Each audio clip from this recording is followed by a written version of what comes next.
Olá, pessoal! Nessa aula nós iremos continuar vendo o conceito de filtragem espacial e nós iremos ver especificamente a derivada, ou seja, aplicar a filtragem espacial para calcular a derivada de imagens e sinais. Na aula passada nós vimos sobre filtragem de suavização, onde o objetivo é suavizar uma imagem e deixar ela mais uniforme. De certa forma, a filtragem derivada ela possui o objetivo contrário, que é enaltecer variações na imagem.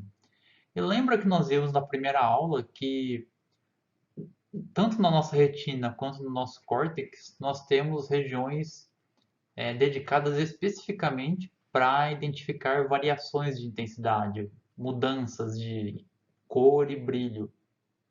E justamente essa é a ideia de derivada, é você identificar variações que, como nós já vimos, tendem a ser relevantes em imagens. Então, grande parte da informação de uma imagem ela está justamente na variação entre cores ou intensidades. Por isso que derivada e os conceitos associados são realmente um tópico muito importante na área.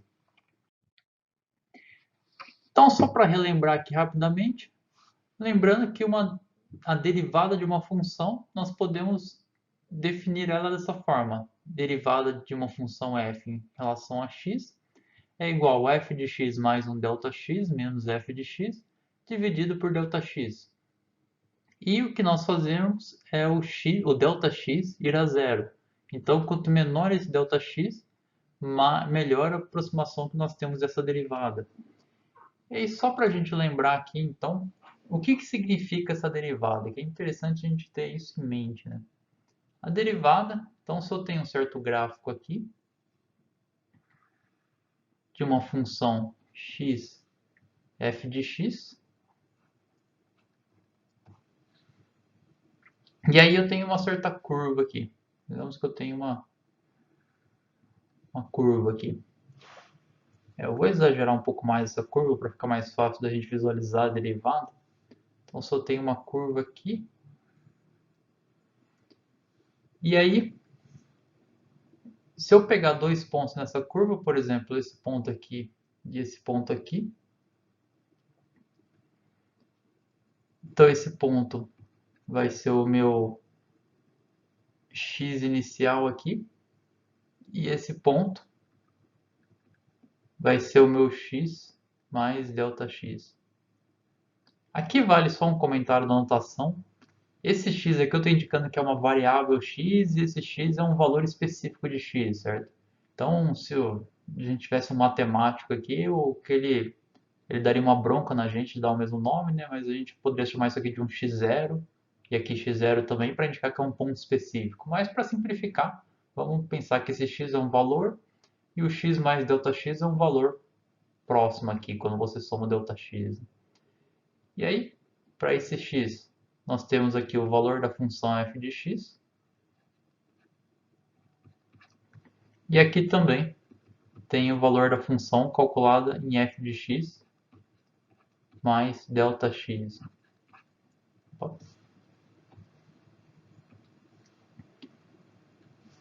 E aí, a derivada, então, nada mais é do que a gente imaginar que tem um triângulo aqui. E a derivada é nós calcularmos a tangente desse ângulo que tem aqui. Se eu imaginar que tem uma reta, vou usar uma outra cor aqui. Se eu imaginar que tem uma reta entre esses dois pontos, esse ângulo aqui, se nós calcularmos a tangente desse ângulo, ele vai ser o quê? A tangente desse ângulo θ aqui vai ser cateto oposto, né, que é f de x mais ΔX menos f de x, é o tamanho desse lado do triângulo, dividido pelo cateto adjacente, que é x mais ΔX menos x, que dá ΔX. Então, a tangente desse ângulo é a derivada da minha função nesse ponto x aqui, né? Nesse ponto específico que eu estou calculando aqui. E a gente vê que se esse ângulo é maior, a tangente vai ser maior, significa que a função está crescendo mais rápido. Se esse ângulo for menor, é porque a tangente é menor e a função está crescendo mais devagar. E aí, conforme o ΔX vai a zero, esse triângulo vai ficando cada vez menor. Então nós temos cada vez o ponto mais próximo aqui, até que nós temos um triângulo minúsculo aqui, e a tangente desse ângulo nesse ponto bem específico vai ser a derivada da minha função, que é o quanto ela cresce naquele ponto. Então, derivada é essencialmente variação da minha função, especialmente o crescimento da minha função. E é claro, o negativo da derivada é o quanto está decrescendo a minha função. No caso de imagens, o nosso domínio espacial, em geral, é o próprio índice do array. Então, o ΔX que nós temos em imagem é igual a 1. A variação que nós temos no eixo x é igual a 1. A menor variação que nós conseguimos representar. Né? Então, nós podemos dizer que essa derivada aqui, que tem essa divisão por ΔX, na verdade é aproximada aqui por f de x mais 1 menos f de x. Ou seja, essencialmente, nós falarmos que a derivada é o valor da função num certo índice do array menos o valor da função no índice anterior do array. Então, essa nossa função de derivada é aproximada por uma diferença de valores, uma diferença finita de valores. E isso traz uma ideia muito interessante, que é possível calcular essa operação de derivada usando uma convolução, ou, melhor ainda, uma correlação cruzada. Vamos supor que nós definimos esse filtro aqui, esse W, que é um filtro de dois elementos. O primeiro elemento é menos 1, o segundo elemento é 1. Nesse caso, com esse filtro, a derivada da nossa função em relação a x pode ser aproximada como a correlação cruzada de f de x com w. Por quê? Conforme nós aplicarmos esse filtro no nosso sinal, a gente vai estar pegando o valor do sinal menos o valor anterior e somando. E aí o filtro vai ao próximo valor, vai pegar o valor do sinal menos o anterior e soma, e assim por diante. Então vamos tentar entender um pouco melhor como que é essa história. Né? Digamos que a gente tem um certo sinal, com esses valores aqui, e vamos primeiro calcular a derivada desse sinal usando a fórmula tradicional. Então o f' de x aqui, que é a derivada de x, é o valor em x mais 1 menos f. Então a derivada do índice 0 vai ser igual ao valor da função em 1, que é o número 2, menos o valor da função em 0, que é o número 1. Então 2 menos 1, 1. Então a derivada da função nessa posição aqui, vai ser 2 menos 1, 1. A derivada da função na posição 1 vai ser a função na posição 2 aqui, que é 4, menos a função na posição 1, que é 2. Então a derivada da função nesse valor aqui, nessa posição, vai ser 2. Na posição 2, a derivada vai ser 2 menos 4, que vai ser menos 2. Então é o valor aqui, menos 2. E assim por diante até o último valor. Então a derivada da função nessa posição aqui vai ser 0 menos 3, que é igual a menos 3. E a derivada no último elemento a gente não consegue calcular dessa forma. Né? Para calcular ele, nós teríamos que extrapolar o valor do sinal. Por exemplo, preencher com zeros aqui ou algo do tipo.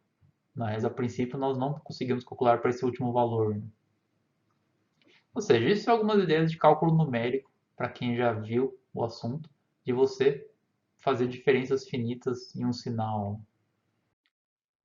Então, o nosso sinal resultante, que é a nossa derivada, vai ser esse cara aqui, que tem um elemento a menos do que o original, contendo as variações, as diferenças do meu sinal original.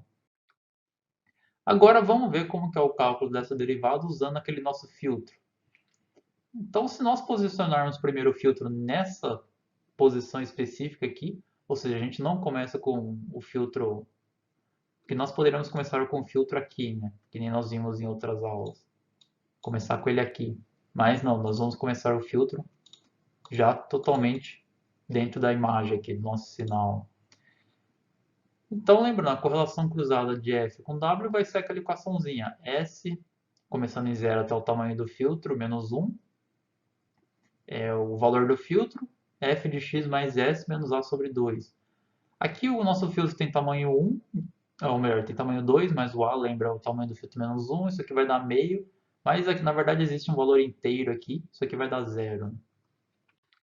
Então, nossa fórmula vai ser isso daqui, vai ser s indo de 0 a 1, do valor do filtro mais f de x mais s. Que nós podemos abrir o somatório, vai ser essa fórmula aqui. A correlação cruzada do sinal com o filtro vai ser o valor zero do filtro vezes a função em x mais o valor 1 do filtro vezes a função em x mais 1. E isso é justamente, se eu substituir os valores do filtro, f de x mais 1 menos f de x. Então, para cada valor de x aqui, o resultado da minha correlação cruzada vai ser o valor da função em x mais 1 menos o valor da função em x. Ou seja, fazer as diferenças finitas aqui do sinal para calcular a derivada, subtraindo um valor pelo anterior, é equivalente a eu fazer a correlação cruzada do meu filtro com essa função, com esse sinal. Note que é a correlação cruzada. Se eu fizesse a convolução, eu teria o valor contrário, porque lembrando a convolução, nós invertemos esse filtro. Então nós teríamos, na verdade, o negativo da derivada. No caso da derivada, é importante diferenciar a correlação cruzada da convolução. Mas também não teria muito problema. Se a gente aplicasse a convolução, bastaria tirar o negativo do resultado, nós teríamos o valor certo. Mas então, é uma propriedade muito interessante, né? Fazendo a correlação cruzada desse filtro específico com o sinal, nós termos a derivada do sinal. Então, por exemplo, se o filtro estiver nessa posição, eu vou ter 2 vezes 1 mais 1 vezes menos 1, que vai dar 2 menos 1, 1. Nessa posição, 4 menos 2, 2. E assim por diante, até nós termos o último valor. E lembrando aqui também, nós estamos usando só as posições em que o filtro está dentro do sinal aqui, nós não estamos extrapolando valores, então nosso resultado também vai ter um elemento a menos em relação ao nosso sinal. E aí nós temos o resultado também, que é a derivada do sinal. Aqui, isso que a gente viu é para um sinal 1D. Se nós temos uma imagem, que seria essencialmente uma função 2D, nós podemos definir a derivada tanto na horizontal quanto na vertical.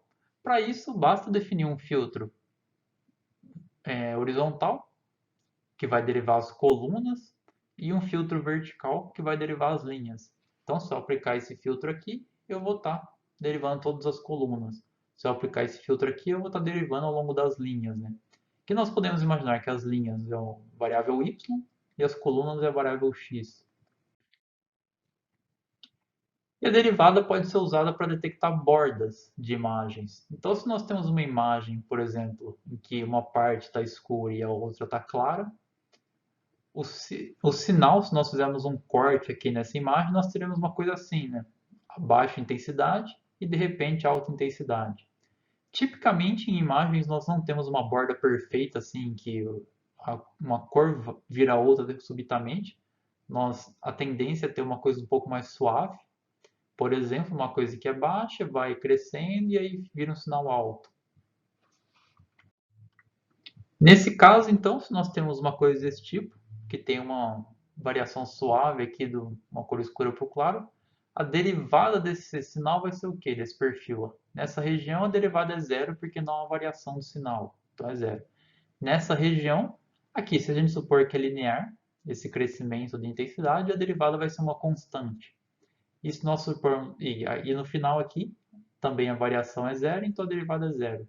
Ou seja, nós temos um novo sinal aqui, em que onde há variação no meu sinal original, ele teve um valor alto. E onde não há variação, onde é mais uniforme, ele teve um valor baixo. Com isso, nós podemos usar esse sinal resultante para detectar, por exemplo, variação de intensidade na minha imagem original. Então, aqui um exemplo de uma imagem original, na esquerda aqui. E se eu aplicar a minha derivada vertical, ou seja, aquele meu filtro que é duas linhas e uma coluna, nós temos aqui o resultado, onde dá para ver que especialmente esse parapeito aqui da janela ficou mais enaltecido, né? Porque ele é uma variação justamente nessa direção aqui vertical. E na derivada horizontal, nós usamos um filtro que é uma linha e duas colunas, enalteceu especialmente essas linhas verticais, que, ou seja, se eu tinha uma linha vertical, quando eu derivo horizontalmente, isso enaltece porque a variação é ao longo das colunas, né? Dá para ver também uma diferença no telhado aqui entre a derivada vertical e horizontal. E nós vemos também que, mesmo numa região que é razoavelmente uniforme, que é a parede do prédio, retorna um ruidinho aqui, né? Um valor razoavelmente alto de variação. Por quê? Porque está detectando realmente essas pequenas variações que tem de intensidade nessa parede aqui. Então está sendo detectadas essas variações também. E aí, com esse conceito de derivada vertical e horizontal, nós vemos que para cada pixel na nossa imagem original, nós temos um valor de derivada vertical e um valor de derivada horizontal, certo? Então nós temos dois valores resultantes para cada pixel. Esses dois valores eles compõem o que a gente chama de gradiente do pixel. Ou seja, gradiente nada mais é do que a derivada vertical e horizontal para um dado pixel. E cada pixel vai ter um valor de gradiente, ou melhor, um gradiente específico. O interessante do gradiente é que ele sempre aponta na direção de maior crescimento de uma função. E isso vale também para a imagem. O gradiente vai apontar na direção que a intensidade da imagem cresce mais rapidamente. Para ver isso, nós podemos usar uma imagem que a gente já até viu em aulas anteriores, exatamente uma gaussiana 2D. Para esse pixel específico aqui apontado por essa seta, qual que é a direção que o gradiente, qual que é a direção do vetor gradiente? A direção do vetor gradiente, como a gente acabou de ver, é onde a função cresce mais rápido. E qual a direção que a função cresce mais rápido? É nessa direção, certo? Porque se eu estou nesse ponto e eu venho para cá, por exemplo, minha função praticamente não está crescendo, ela está sendo constante.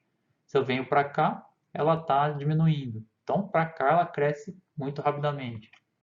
Portanto, para esse pixel, se eu calcular a derivada vertical e a derivada horizontal, eu vou ter um vetor, que é esse vetor aqui, que aponta na direção de maior crescimento da minha função, ou da minha intensidade nesse caso.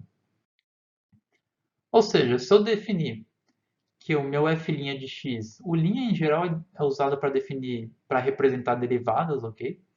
E aqui é uma notação bem curta, que é comum ser usada, né? Eu tenho uma função de duas variáveis e eu estou derivando essa função, por isso linha, em relação à variável x. Então, se esse cara for a derivada da função em relação a x e eu definir esse cara com a derivada da função em relação a y, o gradiente vai ser um certo vetor g específico para aquele pixel xy, que vai ser a derivada da função naquele pixel em x e a derivada da função em y. Então ele é um vetorzinho, tem duas coordenadas. Aí, para a gente ver um exemplo aqui, suponha que nós temos essa imagem original. A linha derivada horizontal, eu vou passar aquele filtro de uma linha e duas colunas, né, ao longo de toda a imagem. Lembrando, o filtro, a gente não vai conseguir derivar o último elemento, a não ser que nós extrapolamos a borda aqui, mas sem extrapolar a borda nós não conseguimos derivar esse último elemento. Então, a imagem, após a aplicação do derivado horizontal, a imagem resultante tem uma coluna a menos. Da mesma forma, a derivada vertical, a imagem resultante vai ter uma linha a menos. E aí, por exemplo, esse elemento aqui, esse pixel aqui específico, nós vamos pegar na derivada horizontal 1 menos 2, vai dar menos 1. E na derivada vertical, 3 menos 2, que vai dar 1, que é esse valor e esse valor.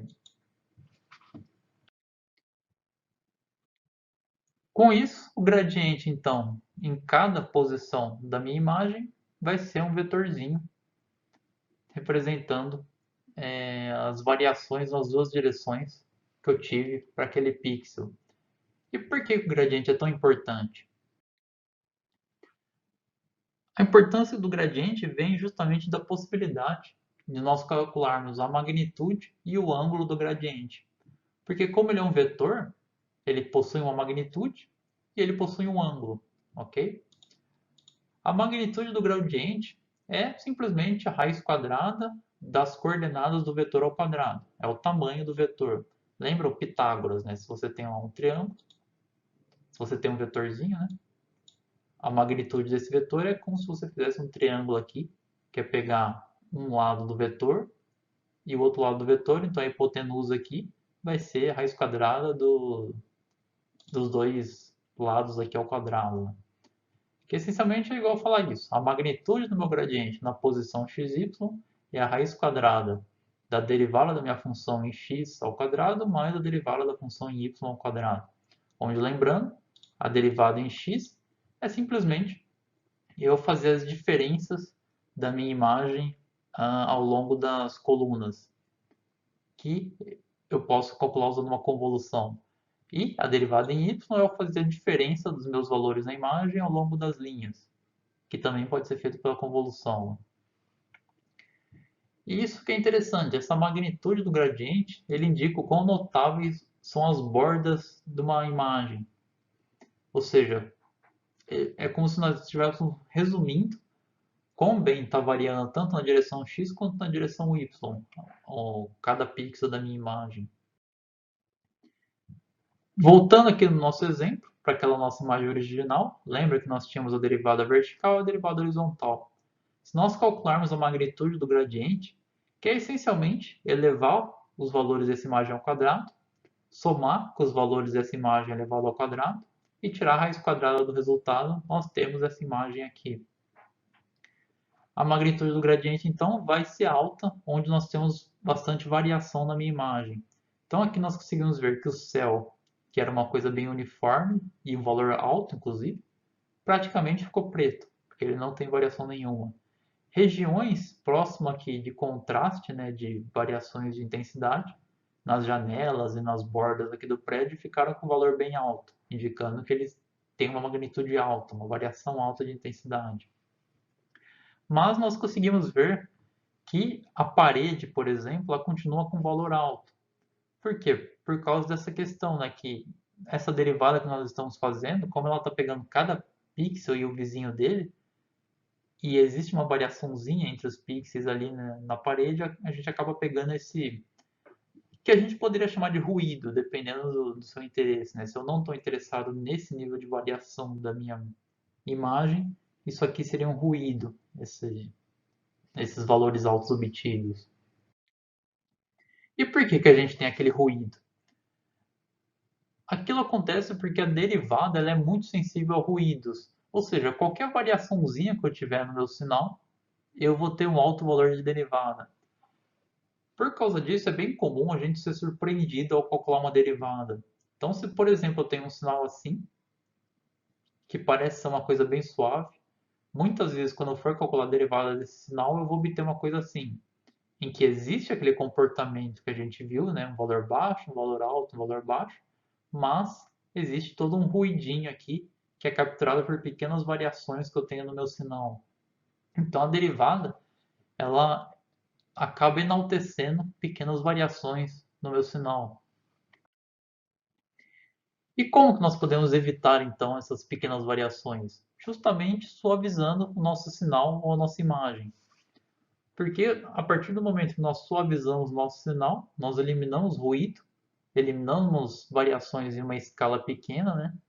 E aí, se aplicarmos a derivada depois, nós teremos uma coisa, um resultado que é muito mais suave.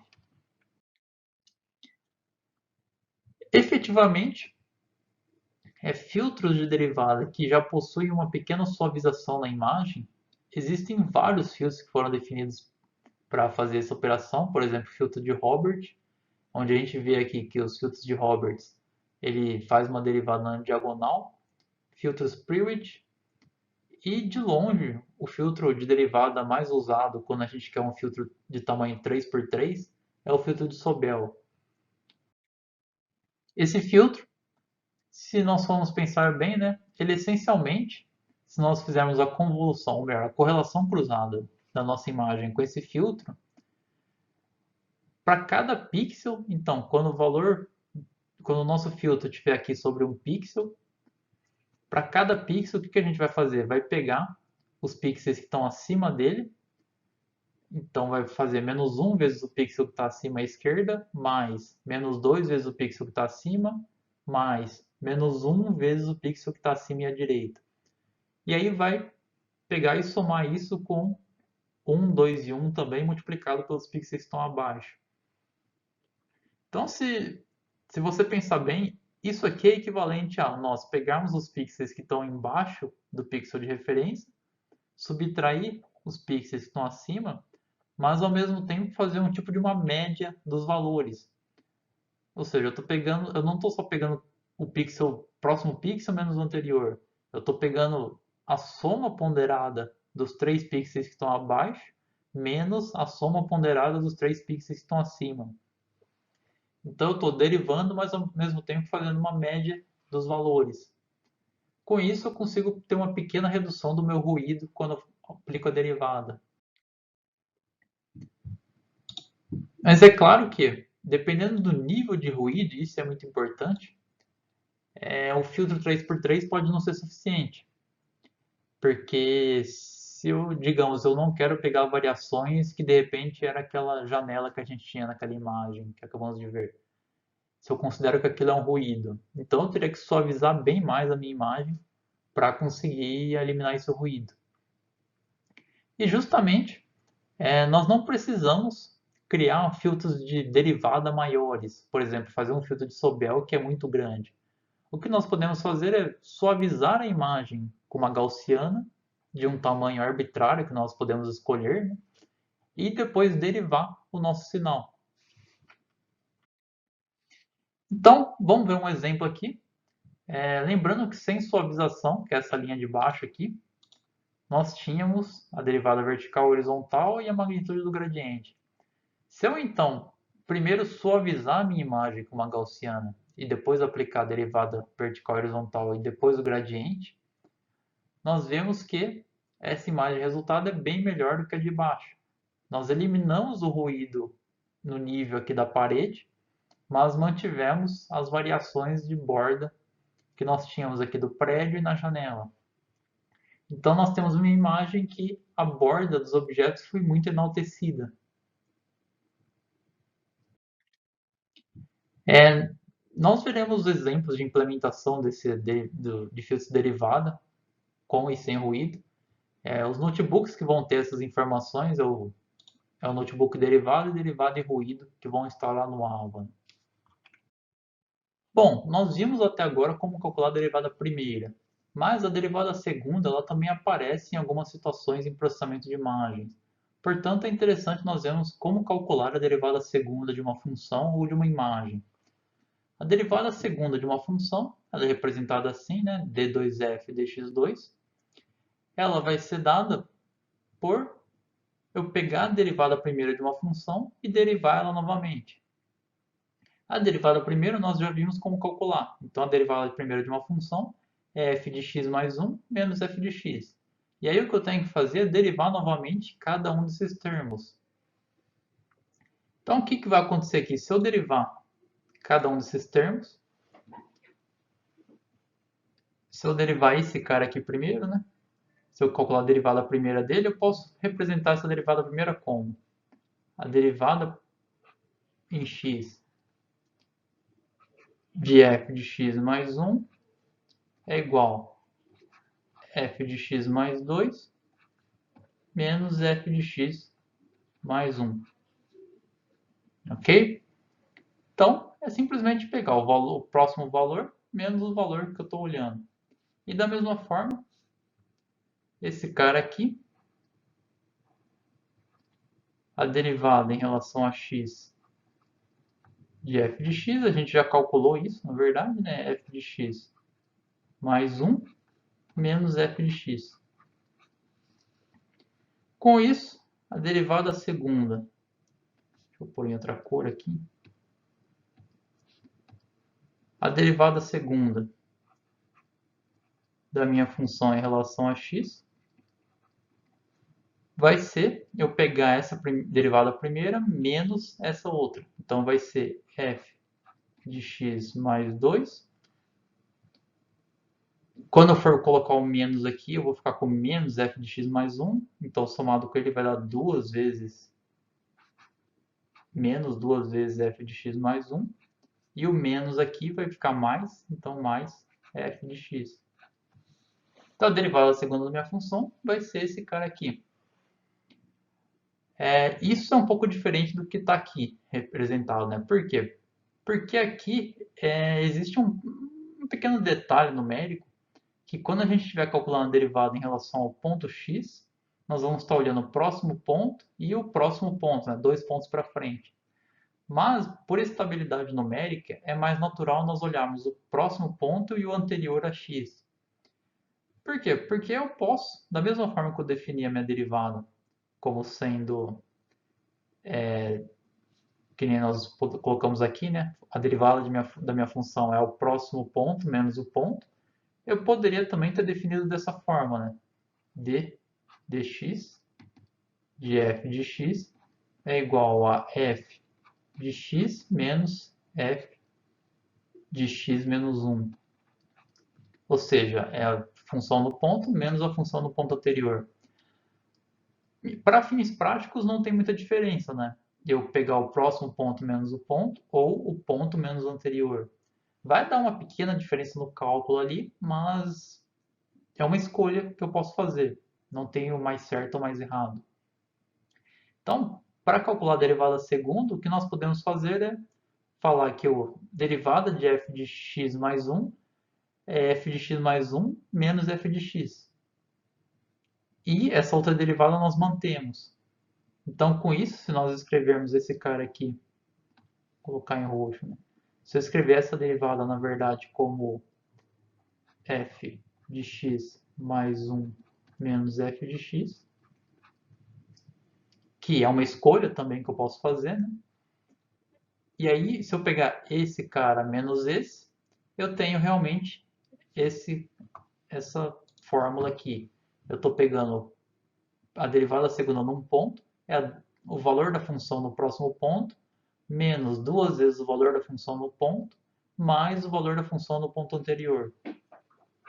E com isso nós vemos que também isso é uma combinação linear dos valores da minha função. Portanto, provavelmente eu consigo calcular esse termo usando uma convolução. E qual que é o filtro que eu precisaria usar para calcular essa derivada segunda, então usando convolução? É o filtro 1 menos 2, 1, que são os coeficientes da minha função. Ou seja, esse filtro aqui, 1 menos 2, 1, que vai multiplicar 1 pelo valor anterior, menos 2 pelo valor atual e 1 pelo próximo valor. Com isso, nós conseguimos calcular a derivada segunda de uma imagem ou de um sinal usando a convolução ou correlação cruzada. E note uma situação interessante aqui, que no caso da derivada segunda, o nosso filtro é simétrico. Então, nós podemos usar tanto a convolução quanto a correlação cruzada para calcular essa derivada segunda. E da mesma forma que aconteceu para a derivada primeira, a derivada segunda nós temos também a direção vertical e horizontal. No caso, se eu quero calcular a derivada na direção horizontal, eu uso esse filtro de uma linha e 3 colunas. E se eu quero calcular a derivada segunda na direção vertical, eu uso meu filtro aqui de 3 linhas e uma coluna com os valores, né? 1, menos 2 e 1. No caso da derivada primeira, nós vimos que nós podemos definir o vetor gradiente com a derivada da função em x e em y. No caso da derivada segunda, nós não definimos um vetor para a derivada segunda. Ou seja, não tem um vetor formado pela derivada segunda em x e derivada segunda em y. Na verdade até tem, mas ele não é muito usado. O que é bem usado quando nós temos a derivada segunda é a soma da derivada segunda em x e y, que é dada por essa fórmula aqui. E essa fórmula ela é conhecida como operador laplaciano. Então, o laplaciano da nossa função é a soma das derivadas segundas da função. E o laplaciano ele é representado por esse triângulo invertido, que é muitas vezes o inverso do gradiente, que o gradiente às vezes é representado como um triângulo, né? E o laplaciano ele é um triângulo invertido aqui, inclusive com dois. Então ele indica a soma da derivada em x, y, que de certa forma tem uma ideia um pouco parecida com a magnitude do gradiente, certo? Lembra que a magnitude do gradiente é o quanto a função varia naquele ponto. No Laplaciano ele tem um pouco essa ideia também de como a função, quanto a função varia em um dado ponto, só que numa ordem maior, que é a segunda ordem, né? Porque não está sendo usada a derivada segunda. E da mesma forma que no caso 1D e 2D nós conseguimos definir filtros para as derivadas, o operador Laplaciano ele também tem um filtro que pode ser definido. Um exemplo de filtro de operador Laplaciano seria esse da esquerda. Ou seja, eu estou pegando o valor no meu pixel, multiplicando por 4, subtraindo do valor em cima, embaixo, esquerda e direita, e não fazendo nada com os valores na diagonal, né? Essencialmente, então, o que eu estou fazendo? Eu estou pegando a diferença entre o meu pixel e todos os pixels que estão em volta aqui. Uma outra opção seria eu pegar a diferença do pixel no ponto ali e todos os 6, 7, 8 pixels que estão em torno do meu pixel. São duas possibilidades de operador. E uma coisa importante a sempre lembrar, que eu acabei não falando antes, é que um operador derivada ele sempre tem a soma igual a zero. Então a gente vê aqui que ambos esses dois filtros que podem ser usados pelo operador Laplaciano, a soma dos valores é zero. Por quê? Porque na derivada você quer que para um sinal constante, se eu tenho um sinal que não tem variação, eu quero que a derivada desse sinal seja zero, certo? E você pode ver que se o meu filtro não tiver soma zero, quando eu for passar ele nesse sinal, eu não vou ter o resultado sendo zero. Ou seja, para um sinal constante, se o meu filtro não tiver soma zero, eu vou ter um resultado que não é nulo. E não é o que eu quero, né? Porque uma derivada ela tem que ser zero se o meu sinal é constante. Então a soma dos valores, tanto da derivada primeira quanto da segunda, num filtro tem que ser zero. Que é um pouco diferente do filtro de média, por exemplo, que a gente viu que o filtro de média, a soma tem que ser 1. Então existe essa diferença entre o filtro de média e os filtros de derivada. Bom, esse filtro na direita aqui, ele é um pouco mais invariante a rotações, porque ele é um pouco mais simétrico, né? Então, às vezes, se o objeto estiver em um certo ângulo ou em um outro ângulo um pouco rotacionado, esse filtro vai dar uma resposta parecida, não importa se o objeto estiver na vertical, horizontal ou diagonal. Mas a diferença na prática não é tão grande. E uma coisa importante a se notar é que, como o Laplaciano ele envolve derivadas segundas, ele é mais sensível a pequenas variações na imagem. Então, derivadas segundas tendem a ser mais sensíveis a ruídos na imagem. Uma das ideias do porquê que a derivada de imagens é tão importante tem a ver com o realce de imagens. O realce de imagens nada mais é do que nós realçarmos regiões de alta variação de uma imagem, que dão a noção de que a imagem tem mais detalhes. Como nós já vimos em aula passada, regiões de variação de intensidade de imagens tendem a trazer maior foco da nossa atenção. Se nós temos uma região totalmente uniforme com a mesma cor, aquilo é simplesmente uma região sem muito conteúdo. Ao passo que se nós temos uma região em que há grandes variações de intensidade, aquilo parece ter mais informações. Então, nós realçarmos variações em imagens tende a trazer tende a resultar em imagens que parecem ser mais detalhadas. E essa é a ideia do realce de imagens.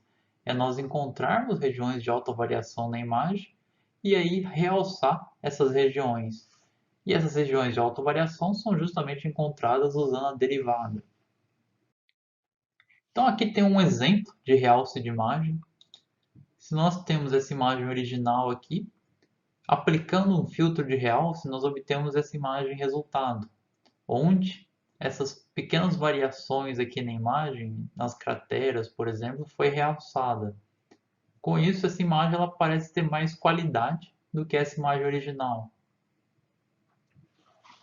E se nós podemos até pensar o contrário, né? Se isso aqui fosse a imagem original, essa imagem da esquerda pareceria mais borrada, né? Como se tivesse sido suavizada. Ou seja, de certa forma, é como se fosse o processo inverso de você suavizar a imagem. Você está, na verdade, realçando as variações de intensidade de uma imagem. Um tipo de realce simples e bem efetivo é o realce laplaciano. No realce laplaciano, o que a gente faz? Nós geramos uma imagem aqui, que é o resultado de aplicar o laplaciano numa imagem original. Então, digamos que f é a nossa imagem original. Aplicando um filtro laplaciano nessa imagem, nós temos o resultado. E aí a imagem realçada, ela é a imagem original menos uma constante c vezes essa imagem realçada. E por que isso aqui realça a imagem? Então, para a gente ver um exemplo aqui, como nós vimos, regiões de variação de intensidade em uma imagem, elas vão ter mais ou menos esse perfil aqui, né? Elas vão ter um perfil assim, em vermelho. Elas vão ter um perfil em que a intensidade é baixa, e aí a intensidade aumenta e depois ela passa a ser constante de novo. A derivada primeira desse cara vai ser quem? Vai ser o combo, né? Então aqui é um valor, a derivada vai ser zero. Aqui a derivada começa a crescer. Nessa região a derivada é máxima e aqui ela começa a cair de novo até em zero. Então a derivada ela vai ser uma coisa assim. Vai ser uma curva que vai começar a crescer aqui, vai ser máxima aqui e aí vai voltar a ser zero aqui. E a derivada segunda desse sinal vai ser o quê? A derivada segunda vai ser a derivada primeira desse sinal verde aqui, que é a derivada, né? Então, derivando esse sinal verde, em verde, também, quando começa a aumentar aqui, a derivada vai ser alta, ela vai ser máxima nessa região, aqui ela vai ser zero, ela vai começar a ser negativa, vai ser bem negativa nessa região e vai voltar a ser zero.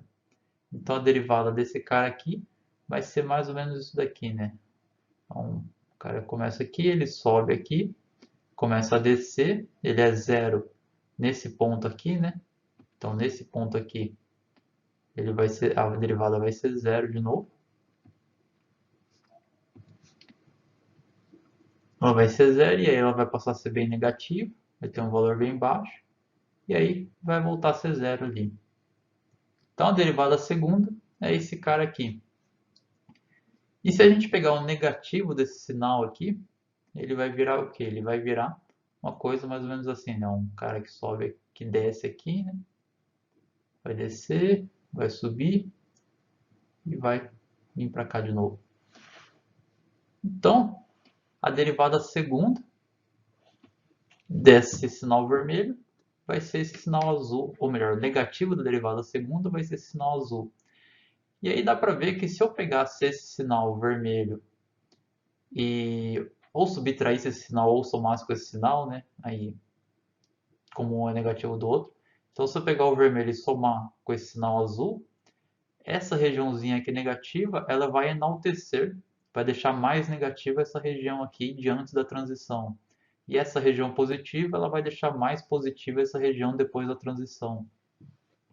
Então nós teríamos uma coisa mais ou menos assim, né? Um sinal resultante, mais ou menos dessa forma, né? Ele vai ficar um pouco mais negativo aqui. E é claro que a amplitude da derivada segunda aqui, ela vai depender dessa constante, ok? Então, o sinal vai ser uma coisinha um pouco mais baixa, se o seu C ali, se a constante for baixa, né? E aí ele vai subir, vai ter um valorzinho meio alto ali, e aí vai virar uma constante. Ou seja, esse sinal aqui, que tinha uma transição suave, ele vai ser um pouco mais negativo nessa região aqui, que é aqui, e um pouco mais positivo nessa região aqui. Então, nós enaltecemos essa transição do escuro para o claro que tinha nessa variação aqui. E esse enaltecimento foi feito através disso daqui. Somou o negativo do Laplaciano. Porque o Laplaciano justamente ele tem essa diferença, né? Logo antes da transição ele é bem positivo e logo depois ele é bem negativo, né? E aí o negativo disso é o oposto. Então, é isso que essa fórmula está indicando. Minha imagem realçada, ela é a minha imagem original menos uma constante que vai definir o grau de realce vezes o Laplaciano, que é o resultado de eu aplicar o filtro Laplaciano na minha imagem. Uma outra estratégia para fazer o realce de imagem é através da suavização. Então, o que nós podemos fazer é definir uma certa imagem f de sigma, que ela vai ser o resultado de nós aplicarmos um filtro gaussiano com uma certa largura sigma numa imagem f. E aí, essa imagem suavizada ela vai ter eliminado algumas diferenças, alguns detalhes na minha imagem original. E aí, se eu pegar agora, calcular uma imagem de diferença aqui, como sendo a imagem original menos a imagem suavizada, eu vou ter também uma coisa que é parecida, que tem ideias similares com o resultado do Laplaciano. E aí eu posso definir uma nova imagem realçada como sendo a minha imagem original mais uma constante vezes essa imagem de diferença. O princípio é parecido com o Laplaciano, né? Se eu tenho o meu sinal e ele é uma coisa assim, ele tem uma transição bem abrupta aqui. Se eu suavizar esse sinal, eu vou ter o quê? Eu vou ter uma coisa mais, uma transição mais suave, uma coisa mais assim. Ok? Esse sinal verde seria o F de sigma. Agora, se eu pegar meu sinal original e subtrair esse suavizado, eu vou ter o quê? Então eu vou pegar o verde, ou melhor, eu vou pegar o vermelho e subtrair dele o verde. Então aqui eu vou ter uma coisa mais negativa, né? Que a diferença vai ser negativa. Em algum momento ela vai ser zero e ali ela vai ser positiva. Então eu vou ter uma coisa mais ou menos assim, né? Isso aqui é parecido ali com o negativo do Laplaciano, certo? Então, com isso, nós temos uma coisa parecida, né? O f-diff parecido com o resultado do negativo do Laplaciano. E aí, se eu quero enaltecer a minha imagem, eu pego a imagem original e somo com uma constante vezes essa imagem de diferença. Eu vou ter um resultado parecido. Esse cara negativo vai deixar mais negativo a região antes da transição, e esse cara positivo vai deixar mais positivo a região depois da transição. E um notebook que vai ter esses códigos de realce de imagens propriamente nomeado, né, de realce de imagens, que aí vocês vão poder ver lá na prática como aplicar esse realce de imagens.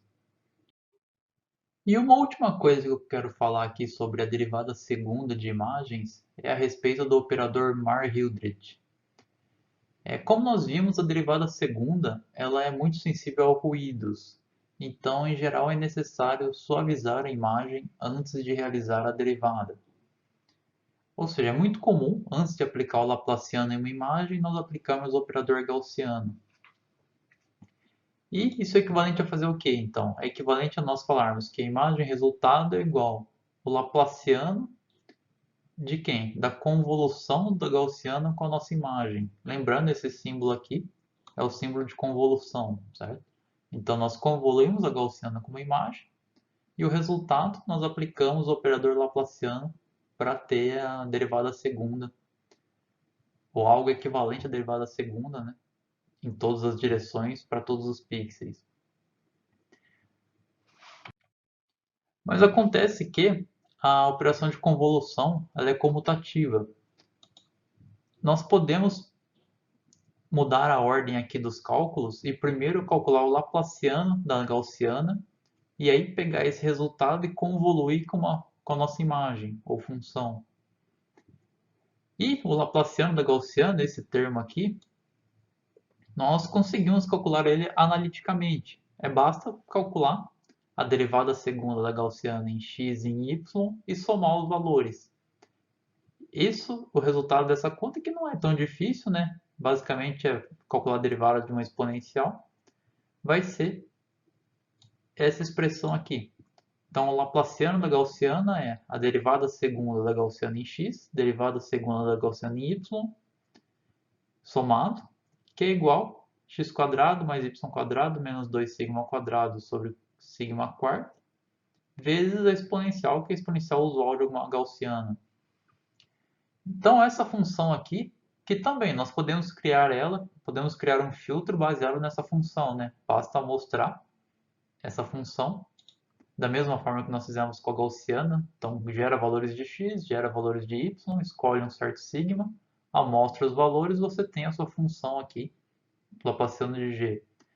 E aí nós podemos usar esse filtro gerado aqui, convoluir ele com a nossa imagem, e se nós fizermos isso, nós vamos estar ao mesmo tempo suavizando nossa imagem e também calculando o Laplaciano dela. Portanto, esse operador aqui, ele é muito importante, é muito usado em processamento digital de imagens, porque nós conseguimos, e esse é um conceito que nós vamos ver em aulas seguintes, é derivar a imagem em escalas específicas. Ou seja, conforme eu vario o sigma da minha função, eu consigo, enquanto eu derivo minha imagem, suavizar ela em diferentes escalas. E lembrando que essa suavização em diferentes escalas vai eliminar ruídos em diferentes escalas. Então, se eu uso um sigma pequeno, eu estou eliminando ruídos que são variações bem abruptas na minha imagem, de altíssimas frequências. E aí eu vou estar calculando a derivada segunda. Se eu usar um sigma maior, eu vou estar eliminando ruídos ou variações em uma escala maior. E aí eu vou estar calculando também a derivada segunda. Então eu seleciono qual o nível de ruído que eu quero remover através do sigma, e aí eu enalteço variações de interesse usando o operador Laplaciano, que é basicamente essa expressão que faz isso ao mesmo tempo, as duas coisas ao mesmo tempo. Bom, e agora nós vamos ver aqui, só para encerrar, alguns conceitos diversos de filtragem espacial. Nós vamos passar por cima aqui sobre alguns aspectos que são interessantes. Um deles é que existem alguns filtros que eles são separáveis. Ou seja, nós conseguimos escrever aquele filtro como sendo um produto de um array coluna, ou melhor, de um vetor coluna com vetor linha. Então, por exemplo, esse filtro, que era aquele filtro 3x3 de suavização que nós vimos, ele pode ser escrito como um produto desses dois filtros. E é um produto matricial aqui, né? Então, primeira linha vezes primeira coluna vai dar o primeiro elemento. Primeira linha vezes segunda coluna dá o segundo. Primeiro vezes a terceira dá o terceiro, e assim por diante, né? Eu consigo escrever como produto de dois vetores. Da mesma forma, o filtro de Sobel, que é esse cara aqui, nós também podemos escrever como produto de dois vetores. E qual que é a vantagem disso? A vantagem é que, ao invés de eu convoluir minha imagem com o filtro 3x3, eu posso convoluir separadamente a minha imagem com um filtro de 3 linhas e uma coluna e um outro filtro de uma linha e 3 colunas. Ou seja, nós reduzimos um pouco aqui a complexidade da operação, que era n ao quadrado r ao quadrado, onde r é o tamanho do filtro, né? Para n ao quadrado r com uma constante aqui de 2, porque nós temos que fazer a convolução duas vezes, né? Isso ajuda a reduzir a complexidade da função para esses filtros separáveis. O que, se o filtro for muito grande, ajuda bastante aqui na eficiência do cálculo da nossa operação. Uma outra classe de filtros que é interessante ter em mente são filtros que possibilitam calcular a derivada não só na direção vertical e horizontal, mas também na diagonal. Um conjunto de filtros bem conhecido, os filtros Prewitt, você consegue usar eles para derivar tanto na horizontal, que seria esse cara aqui, né? Então eu vou pegar os valores antes menos os valores depois, como também derivar na diagonal. Então aqui eu vou pegar os valores que estão aqui na direita superior e subtrair dos valores que estão à esquerda inferior aproximadamente, né? Da mesma forma que eu vou derivar ao longo das linhas, aqui eu vou derivar nessa diagonal, aqui na direção oposta, aqui na direção horizontal também, só que no inverso desse cara, que é essencialmente o negativo, né?